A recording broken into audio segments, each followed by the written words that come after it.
నమస్తే ప్రజా వాయిస్ కి స్వాగతం.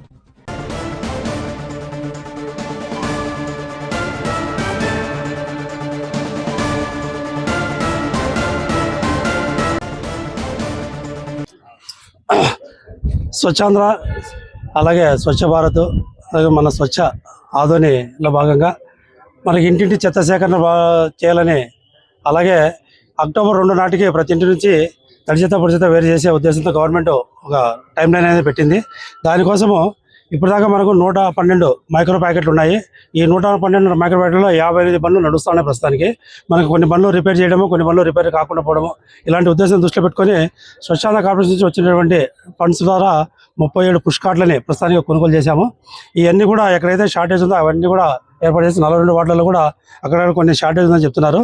ఆ షార్టేజ్ ప్రకారం ప్రతి 42 వార్డులకు అన్ని పంపిస్తూ ఈ అక్టోబర్ 2కి ప్రతి ఇంటి నుంచి సత్యసేకరణ 100% ఖచ్చితంగా జరగాలనే కాన్సెప్ట్ను దృష్టిలో పెట్టుకొని ఆ కార్యక్రమంలో ఎక్కడ ఇబ్బంది లేకుండా ఉండడానికి ఈ పుష్కాలు ఈరోజు గౌరవ ఎమ్మెల్సీ, తర్వాత చైర్పర్సన్, వైస్ చైర్మన్లు, గౌరవ సభ్యుల ద్వారా మా శానిటేషన్ సిబ్బందికి అందడం జరుగుతూ ఉంది.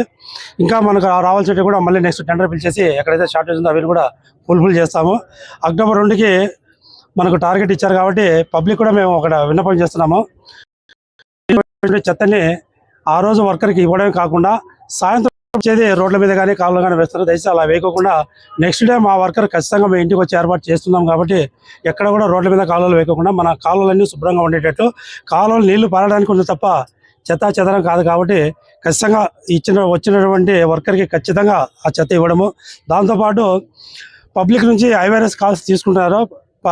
ప్రజల సంతృప్తికరం ఏదో అనేది కూడా మనకు తీసుకున్నారు. మనకు ప్రతి నెల ఒక సచివాలయం పరిధిలో కొంచెం పార్టిసిపేట్ అంటే వర్కర్ రావడము, లేదంటే కుప్పలు తీయకుండా పోవడము, లేదంటే డ్రైన్ తీయలేదు కంప్లైంట్లు పోతా ఉంది. గతంలో మనకు మరట్వాడి మీద ఒకటి కంప్లైంట్ వచ్చింది. దాన్ని ప్రతి ఇంటికి కూడా వెళ్ళేసి అక్కడ ఖచ్చితంగా వర్కర్ ఉండేటట్లు, తర్వాత కాలువలు తీర్చేటట్లు, కుప్పలు కూడా 24 గంటల్లో వెళ్ళిపోయి చూస్తున్నాము. నిన్న పడిన వర్షాల వల్ల వెంకన్నపేట ఒకటి దాంట్లో కంప్లైంట్ వచ్చింది. ఈసారి దాంట్లో వర్కరే పోలేదు అనేది. అక్కడ వర్కర్లు ఇందాక మన గౌరవ సభ్యులు కూడా వర్కర్లు తక్కువ కూడా చెప్పారు. అక్కడ వర్కర్లను సర్దుబాటు చేస్తూ మనకు మెయిన్ సెంటర్లో ఉన్నందువల్ల, తర్వాత ఈ శ్రీనివాస భవన్ ఏరియాలో వర్షం పడినప్పుడు నీళ్లు పారడం ఎక్కువగా ఉంటుంది కాబట్టి 4-5 రోజులు వర్షంలో వర్కర్లను పంపలేకపోయినాను. దానివల్ల నాకు అది నెగిటివ్ వచ్చింది. కాబట్టి ఎక్కడ కూడా చివరి ప్రాంతాల్లో కానీ ఇంకోటి కానీ ఇలాంటి సమస్య రాకుండా ఖచ్చితంగా యాక్షన్ ప్లాన్ తీసుకొని దాని ప్రకారంగా వెళ్తున్నాము. శానిటైజేషన్ సెక్రటరీ దీనికి పూర్తి బాధ్యతలు చేస్తూ ఎక్కడ వర్కర్ రాలేదని పైన కూడా, ఎక్కడ కుప్ప పోలేదన్నా కూడా, ఎక్కడ కాలువ తెలియదని కూడా ఇమ్మీడియట్గా మా దృష్టి తీసినట్లయితే 24 గంటల్లోగా ఖచ్చితంగా దాన్ని రెక్టిఫై చేస్తూ దాన్ని పరిష్కారం చేస్తూ ప్రజలకందరూ కూడా పరిశుభ్రమైన వాతావరణాన్ని కూడా మేము అందజేయాలనుకున్నాం. కాబట్టి దీనికి అనుగుణంగా ప్రజలు కూడా సహకారం మాకు చాలా అవసరం ఉంది. ప్రజలు కూడా ఆ విధంగా మాకు సహకరిస్తారని ఆశిస్తూ దీనికి అయ్యేటువంటి రాబోయే కాలంలో కూడా ఇంకా అడిషనల్గా మనకు నవంబర్లో కానీ డిసెంబర్లో కానీ ఎలక్ట్రానిక్ క్లాప్ ఆటోస్ మళ్ళీ ఒక 25 దానా మనకి అంటే ఏజెన్సీ ద్వారానే మెయింటైన్ చేస్తూ, గతంలో 68,000 ఒక క్లాప్ ఆటోకి ఇచ్చేవాళ్ళము. అలా కాకుండా ఎలక్ట్రానిక్ ఆటోలు వస్తున్నాయి కాబట్టి దానికి దాదాపు 40-45,000 బిలో 50,000 నుంచి ఖర్చు అయ్యే అవకాశాలు ఉన్నాయి. అదే ఏజెన్సీ ద్వారా కూడా ఇచ్చేదానికి గవర్నమెంట్ ప్రయత్నం చేస్తుంది. అది వచ్చినప్పుడు కూడా మనకు ప్రతి ఇంటిని కూడా చెత్త రావడానికి చాలా ఆస్కారం ఉంటుంది. గతంలో క్లాప్ ఆటోలు తిరిగినప్పుడు ఏ విధంగా రోడ్లు పరిశుభ్రంగా ఉన్నాయో అలాంటి పరిస్థితిని ఒక 2-3 నెలల్లో మనం తీసుకురావాలని మేము ఆలోచనలో ఉన్నాము. ప్రజలందరూ కూడా దీన్ని సహకరించాలి. ఎక్కడైనా మేము ప్రజలను గట్టిగా మాట్లాడినప్పుడు, అధికారులు మున్సిపల్ సిబ్బంది కానీ మాట్లాడినప్పుడు, ఏదంటే వర్క్ విషయంలో ఏదైనా మాట్లాడినప్పుడు వాళ్ళు ఇమ్మీడియట్గా నెక్స్ట్ లెవెల్ ఒక అధికారికి చెప్పకుండా నాయకులు వాళ్ళ దృష్టిలో పెడుతున్నారు. కాబట్టి మేము సాధ్యంత వరకు పరిష్కారం చేయడానికి, అక్కడ ఉన్నటువంటి చెత్త తీయడానికి ప్రయత్నం చేస్తున్నాం. కాబట్టి ప్రజలు కూడా మా పనిని, మా వర్కర్ని ఆయన పనితనాన్ని గుర్తులో పెట్టుకొని, వాడు చేసే కష్టాన్ని గుర్తులో పెట్టుకొని అలాంటి ఏదైనా కంప్లైంట్ ఉంటే ఫస్ట్ కమిషనర్ గారి దృష్టికి తీసుకొస్తే నా ద్వారా కాకపోయినట్లయితే నాయకులు కానీ, చైర్మన్ కానీ, వైస్ చైర్మన్ కానీ, లేదంటే ఎమ్మెల్సీ గారు కానీ, ఎమ్మెల్యే గారిని దృష్టి పెడితే బాగుంటుందని నేను అనుకుంటున్నాను. కాబట్టి అలాంటిది ఇమ్మీడియట్గా మున్సిపల్ కమిషనర్ గారి నెంబర్ ఏదైతే ఉందో దానికి ఇమ్మీడియట్గా మాకు చెప్పి దానికి సంబంధించిన పరిష్కారం పొందాల్సిగా కోరుకుంటున్నాను. ఆంధ్రప్రదేశ్ ముఖ్యమంత్రి వర్యులు నారా చంద్రబాబు నాయుడు గారు ఎక్స్ అఫిషియో మెంబర్గా ఆదోని మున్సిపాలిటీలో సభ్యుడిగా నమోదు చేసుకోమని ఆదేశించారు. ఆయన ఆదేశానుసారం ఈరోజు ఎక్స్ అఫిషియో మెంబర్గా నేను ఫస్ట్ మీటింగ్ రావడం జరిగింది.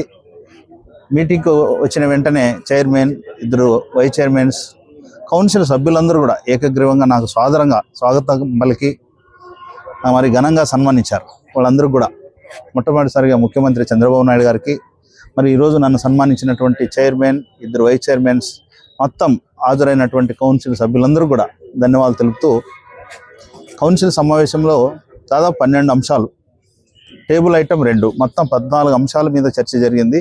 అవి కాకుండా కనీస అవసరమైనటువంటి తాగునీరు సమస్య గురించి కూడా వచ్చింది.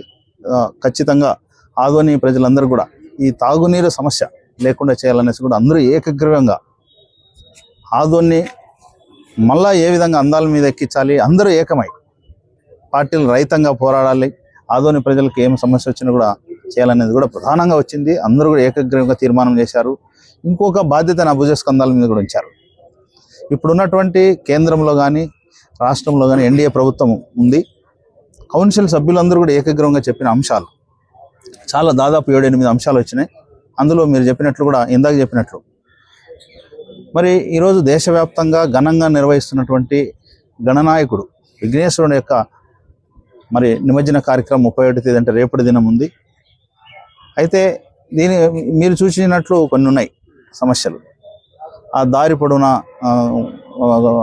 కుక్కలు కానీ లేకపోతే మిగతా పశువులు కానీ ఇవన్నీ అడ్డం వస్తాయని చెప్తున్నారు. తప్పకుండా కమిషనర్ గారికి కానీ లేకపోతే ఇందాక హాజరైనటువంటి మేమందరూ కూడా ఈ కౌన్సిల్ తరపున ఈ సమస్యను ఏ విధంగా పరిష్కారం చేయాలో కూడా మేము నిర్ణయం తీసుకుంటాం. మీరు ఏదైతే సూచించారో మీ మీటింగ్ అయిన తర్వాత, ఇప్పుడు భోజనం విరామం తర్వాత కమిషనర్ గారికి ఆయన దృష్టికి తీసుకెళ్లి మీరు సూచించినటువంటి సమస్యను పరిష్కారం చూపిస్తామని తెలియజేస్తాం. సార్, మన ఆదోని మున్సిపాలిటీ గ్రేడ్ 1 హోదా కోల్పోవడానికి కారణం ఏంటి సార్? కంపెనీ తీసుకున్నారు 8 నియోజకవర్గంలో గ్రేడ్ 1 హోదా దక్కించుకున్నారు. మన మున్సిపాలిటీ ఎందుకంత? ఆదోని మున్సిపాలిటీ మీ అందరికి తెలుసు, 135 ఏళ్ళ చరిత్ర ఉంది. అంటే బ్రిటిష్ వాళ్ళ టైం నుంచి కూడా ఉంది. మరి సెకండ్ బాంబే కూడా అని ఉంది. సెకండ్ బాంబే పేరు కూడా పోయింది. పేరుకి ఉంది సార్, గ్రేడ్ 1 పోయింది, సెకండ్ బాంబే పేరు పోయింది. దీనికి కారణాలు మీ అందరికి తెలుసు. మరి కారణాలు మనం తవ్వుతూ పోయే కొద్దీ మళ్ళీ అవి ఇష్యూస్ అవుతాయి. కాబట్టి ఆ జోలికి పోకుండా మళ్ళీ సెకండ్ బాంబే చేయడానికి ఏం చేయాలి? మరి ఇంకా కౌన్సిల్ 6 నెలలు ఉంటుంది. మేమందరూ కూడా ఏకగ్రీవంగా ఆదోని సెకండ్ బాంబే చేయడానికి మీరు అన్నట్లు గ్రేడ్ 1 మున్సిపాలిటీ చేయడానికి ఏం చేయాలనేది కూడా ఖచ్చితంగా డిస్కస్ చేస్తాం, ప్రతిపాదనలు పంపుతాం. గౌరవ ముఖ్యమంత్రి ద్వారా కూడా ఈ గ్రేడ్ 1 మున్సిపాలిటీ చేయడానికి అందరూ ఏకమై ఖచ్చితంగా గ్రేడ్ 1 సాధిస్తాం. ఈ 4 సంవత్సరాలు మరి ఖచ్చితంగా ఎన్డీఏ ప్రభుత్వం ఉంటుంది. ఆదోని జిల్లా కాబోతుంది. ప్రతిపాదన మీ అందరికి తెలుసు. సెకండ్ బాంబే కావడానికి కూడా ఆదోని చేయడానికి కూడా మేము అందరూ చేస్తాం. Thank you. నమస్తే.